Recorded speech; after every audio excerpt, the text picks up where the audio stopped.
Hello, so I was asked a while ago, could I do a video talking about napalm and white phosphorus, or people asking for me to talk about one and then talk about the other, because obviously I did a series all about different chemical weapons and things like that, and they sort of fall into that category, but not quite, so, you know, I'll talk about them regardless. So it might be easier to start off with white phosphorus, because it's been around since around World War One.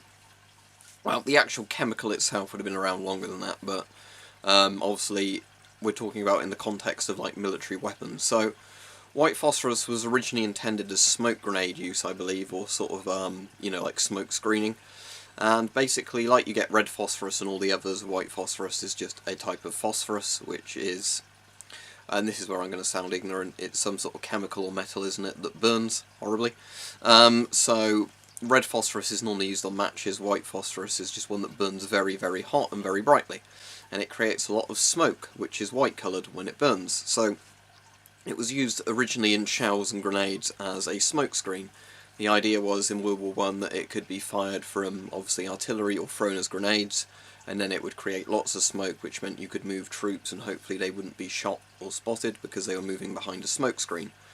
But obviously it was found that white phosphorus was actually incredibly good at burning people to death. Now, white phosphorus is dangerous for a couple of reasons. One, it burns very, very hot when it actually burns, so it's very easy to get third-degree burns from the white phosphorus itself when it burns. So, obviously you don't want to come into contact with it. So that made it good as an incendiary weapon, as in a weapon dropped to burn enemies to death or, damage buildings through fire. So that's the primary problem with white phosphorus, or danger of it, if you want to say that. That it burns very, very hot. However, there's also a couple of extra problems with it. One is if you're burnt by it, there's a very high chance it could lead to sort of blood poisoning or organ failure due to the fact that phosphorus is actually poisonous. And then obviously the actual smoke from it and the fumes are poisonous as well. So in theory you'd need a gas mask on if you were advancing through a white phosphorus smoke screen, because inhaling the actual smoke, even if it doesn't physically burn you, can lead to all sorts of problems down the line from actually inhaling the fumes or the smoke from it.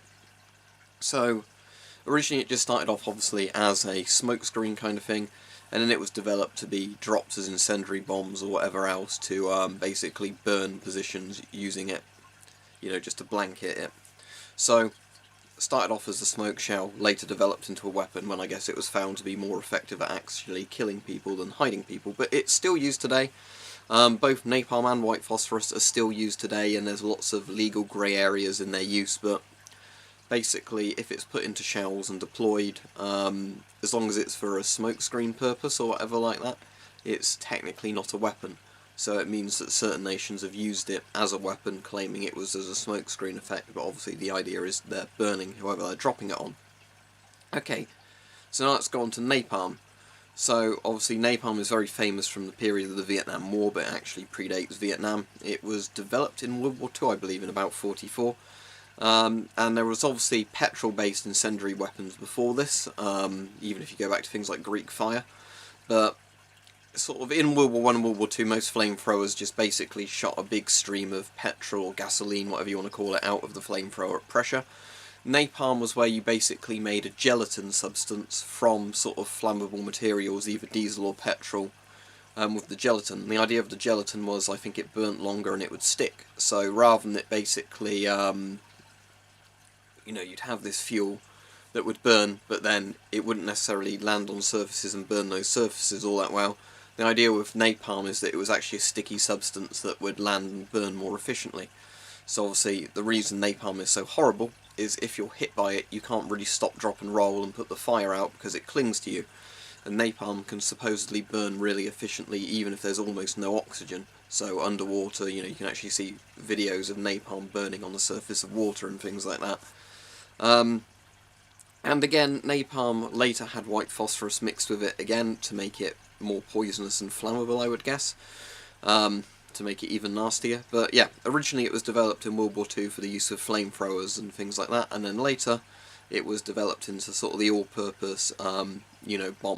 Now, why was napalm useful? Because it would go into trenches and sort of low areas, so if the enemy was in foxhole and sort of cover, napalm would just blanket and burn that entire area very efficiently. Now, napalm as well can also cause firestorms if it's used in high enough quantities, similar to nuclear weapons or large-scale fire bombings. A firestorm is where the fire basically keeps pulling air in and sustaining itself that way, sort of making hurricane-style winds through how big the fire gets. And the other issue is with napalm is that it will actually burn up lots of the oxygen in the air around it, making lots of carbon monoxide, you know, so it can poison you or suffocate you even if you aren't directly next to it. So if you're in a bunker, why it was useful as a weapon is it could choke you out, or it could basically burn you through radiant heat. So, you know, you don't have to be directly next to it, but the temperatures outside get so hot that you essentially cook in your bunker or whatever else. So, again, pretty effective and nasty weapon.